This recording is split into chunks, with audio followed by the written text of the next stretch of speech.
In this segment, we're going to cover installing the turn signal switch or combination switch. First thing to installing the switch is connecting the electrical connector. It just snaps onto the new switch. Then we slide the switch assembly into its bracket. It clicks in. Then we have to replace the 2 screws that held it in place.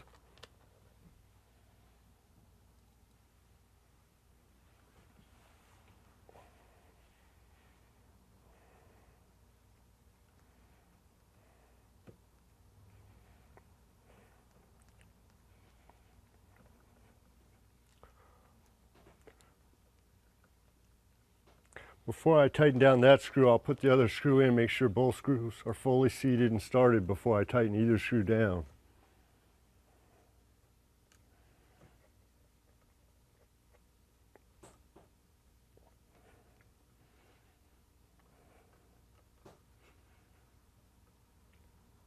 Just snug the screw down.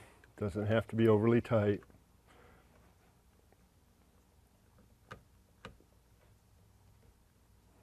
Okay, that concludes installing the turn signal switch. Please watch our next segment on function testing turn signal switch.